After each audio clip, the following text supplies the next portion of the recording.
ছবিটি শুরু হয় সাকিব খানের ছোটবেলার স্কুলের দৃশ্য নিয়ে। এরপর আমাদের সাকিব ভাইয়া নায়িকা আপাকে খেয়ে দেয়। বিষয়টা একটু ব্যাখ্যা করবেন? আরে আমি ওই সব খাওয়ার কথা বলি নাই, আসলে সাকিব ভাইয়া গিয়ে নায়িকাকে কিস খেয়ে দেয়। এই সব দেখার পর আমাদের মাস্টার মশাই ক্ষেপে পুরোই আগুন। সাকিব ভাইয়ার হাতে যেন মেরে পুরোই বেতের এখান লাঠি ভেঙে দেয়। কথা সত্য। এই সব দেখে সাকিব ভাই তো পুরোই খেপে যায়। একটি পেন্সিল নিয়ে মাস্টারের হাতে যেন পেন্সিলটি পুরোই ঢুকে দিয়েছিল। তোর সাহস দেখে মাঝে মাঝে আমি অবাক হয়ে যাই। কাম সেরা ফেলেছেন ভাই, আপনি কাম সেরা ফেলেছেন। এরপর দেখানো হয় আমাদের নেশা ভাইকে, যে কিনা একটি মেয়েকে জোর করে বিয়ে করতে চাইছিল।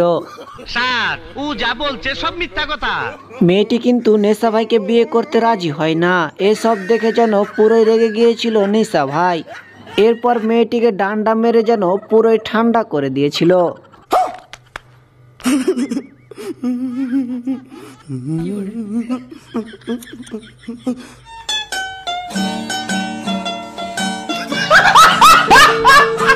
এরপর দেখানো হয় আমাদের সাকিব ভাইয়াকে, যে কিনা তার প্যান্টের চেন ছিঁড়ে হাতে নিয়েছিল। কেন জানি না বড় মালিক, জানি না। সাকিব ভাই মিথ্যা কথা কিন্তু কইবেন না, আসলে আপনার যে প্যান্টের চেনে আপনার মধ্যকার ঠ্যাং বাইদে গেছিল, এটা কিন্তু পাবলিক জানা ফেলাইছে।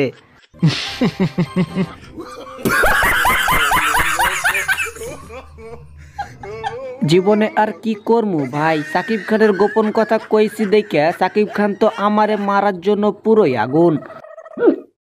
মিথ্যা কথা, আমি বিশ্বাস করি না। সাকিব ভাই তার দলবল নিয়ে আমাকে মারার জন্য যেন হেলিকপ্টারে করে আমার দিকে উড়ে আসতে যাচ্ছে।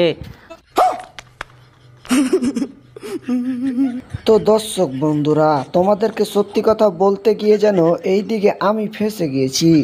তো সাকিব ভাইয়ের হাত থেকে বাঁচতে গেলে আমাকে এখনই পালাতে হবে। তো আমি পালিয়ে যাওয়ার আগে আপনাদের সবার কাছে একটা অনুরোধ, ভিডিওটিতে একটা লাইক দিবেন, আর যারা আমাদের চ্যানেল নতুন অবশ্যই সবাই চ্যানেলটি সাবস্ক্রাইব করে দিবেন। कैसे कैसे लोग रहते हैं यार यहाँ पर।